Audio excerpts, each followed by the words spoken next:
what is President Trump about to do in Iran? He laid out his speech, he laid out his case to the American people. What was it like to be in the room, to be in the House chamber for one of the most dramatic and historic State of the Union addresses by any president, certainly by this president, President Trump, on the eve of war?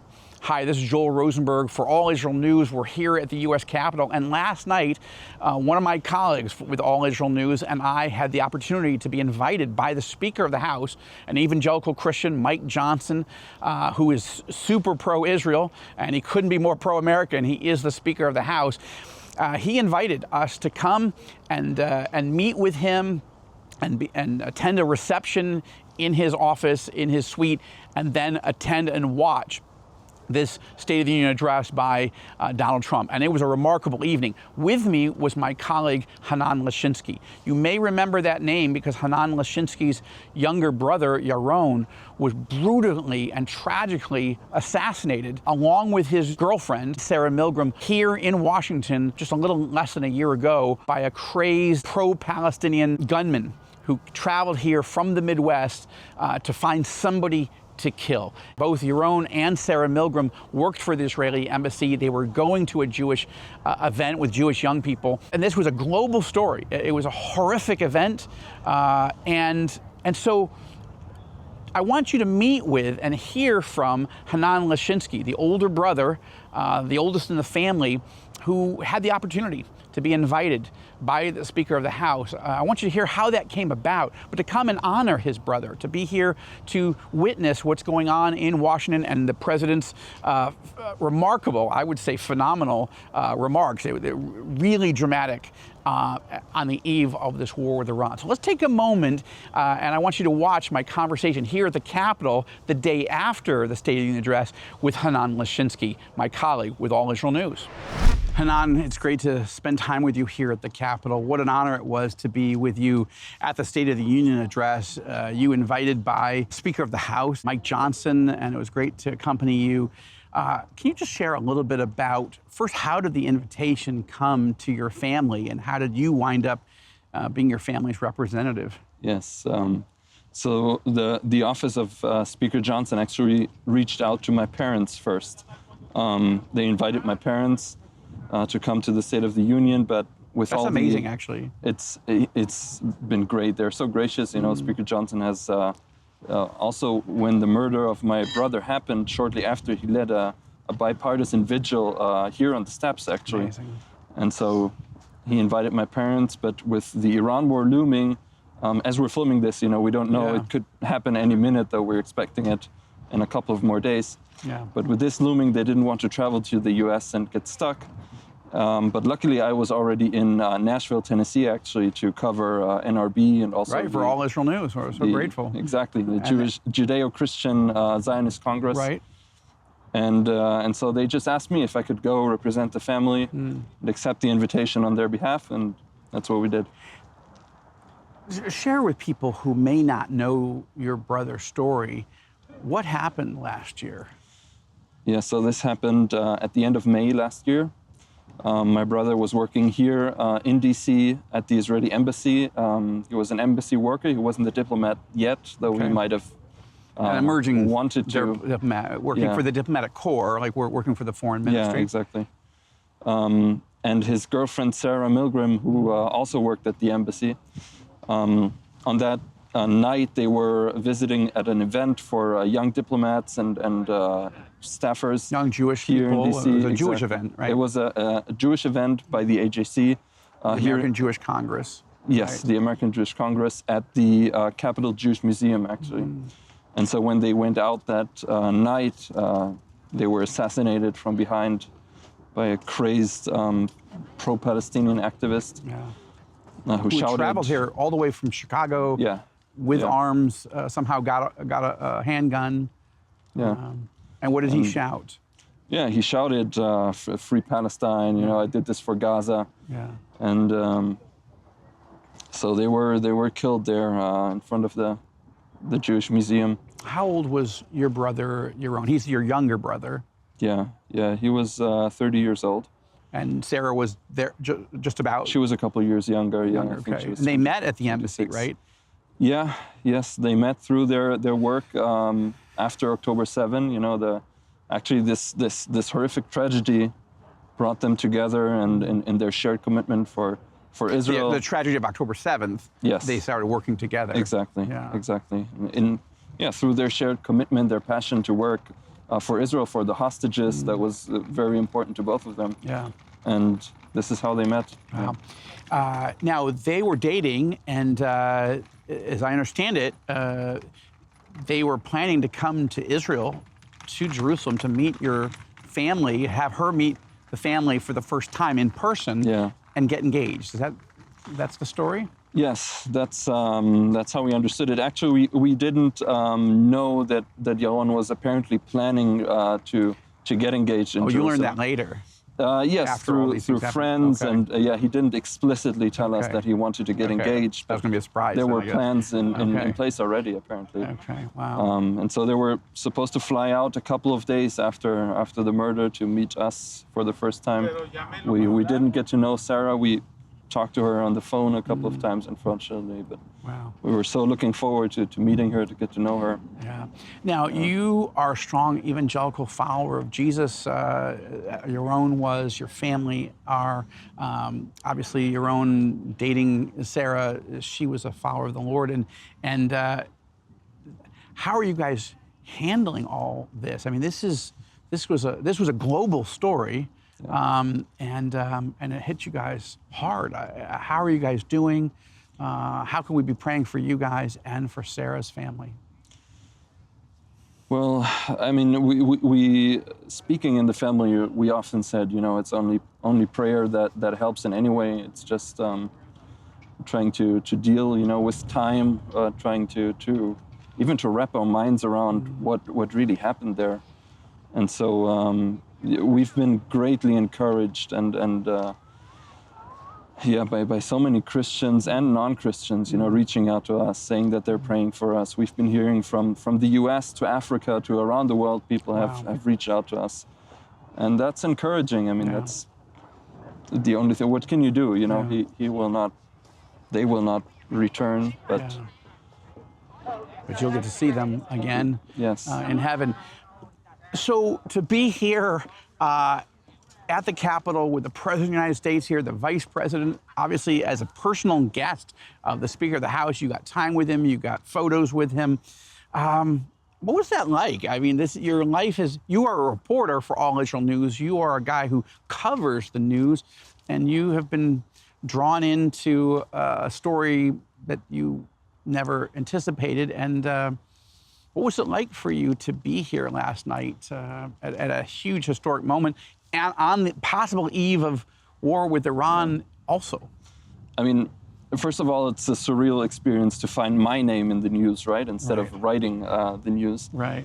On a professional level, it was incredibly, I mean, an incredible experience to be able to see all of these politicians that we are covering in our day-to-day, you know, everything that they do, if it's President Trump or the Vice President, Speaker Johnson, War Secretary Hegseth, every one of their Secretary decisions. Rubio, the Secretary of State was there. Yes. Everybody that is in our orbit of affecting Israel and the Arab world and Iran and just to mention Witkoff and Kushner as well. Right, exactly. And every one of their decisions has such a great impact on Israel. So that was incredible to see, to meet with Speaker Johnson. Yeah. And as you said, I mean, this might turn out to be a historic event, with President Trump saying that he will not accept anything less than an Iranian commitment not to enrich uranium and not to end their nuclear program. And we'll see in the coming days how that turns out. Yeah. What else struck you as an observer in the gallery watching all this?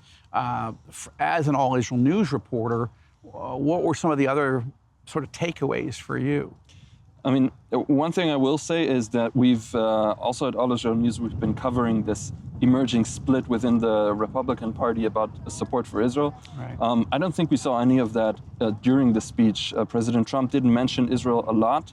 but he mentioned the hostages, he mentioned the Gaza ceasefire, and we saw all of the Republicans stand up, applaud for that, so that was encouraging. We didn't see much of the Democrats doing that. And that's the other side of this coin. I mean, we were actually just sitting above Rashida Tlaib, the American Palestinian representative, with her Palestinian flag and scarf. And Ilhan Omar, who had a headscarf on, a Muslim. Both of them shouting and protesting. Calling Trump a murderer. So that's not surprising, but it was interesting seeing that up close as well. But you're right, we saw that split, Democrat, Republican, but we didn't see a Tucker wing of the Republican Party. We did not see a Candace Owens wing of the Republican Party. We did not see a Nick Fuentes wing. There was nobody sitting on their hands going, I will not support this president on his approach towards the Middle East, towards Israel, towards Gaza.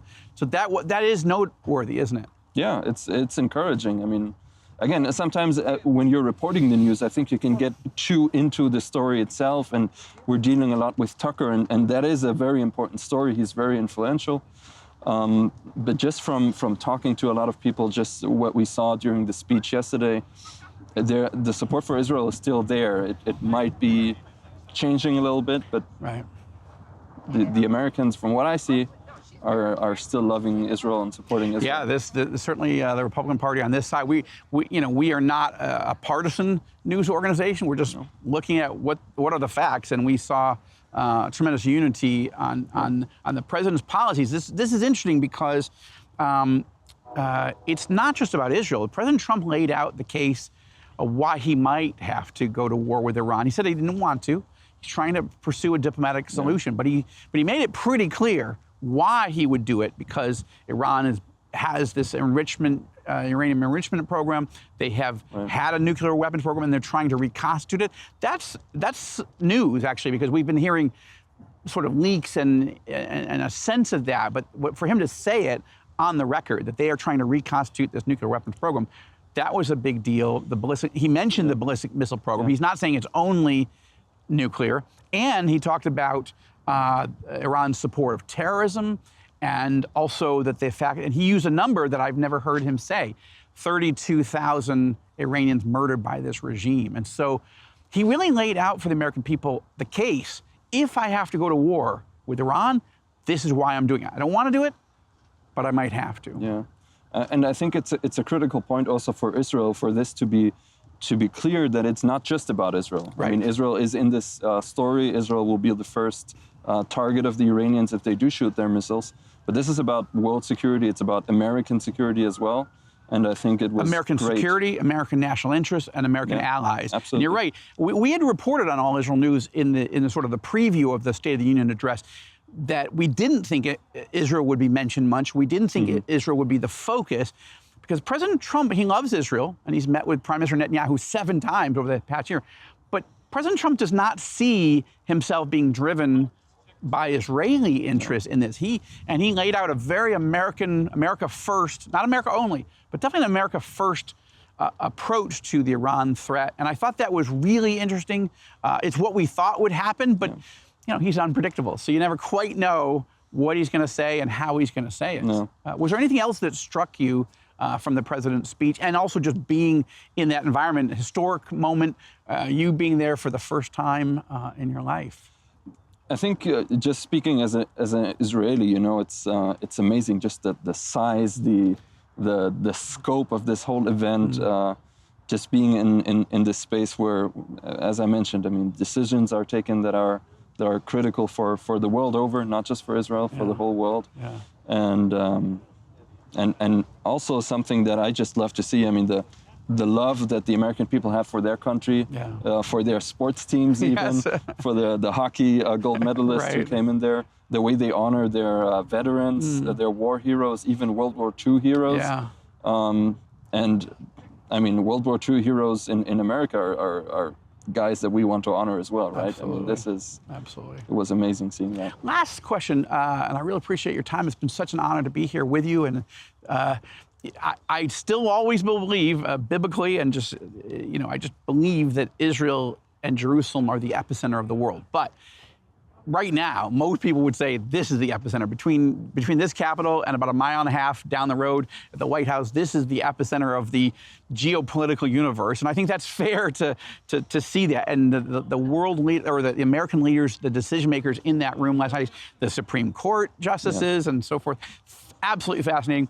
One last thing though, getting invited to the speaker's reception, members of Congress, evangelical leaders, members of the cabinet, you got to spend some time. We got to spend some time with one of the cabinet members, Secretary of Housing and Urban Development, Scott Turner, who's an evangelical pastor who from Texas, Dallas, who got invited by the president. Like, I want you to run one of my major cabinet departments. He's a strong believer, he's a prayer warrior. Just getting time with him, he was touched by your story, spending time in prayer, just bowing our heads and praying together.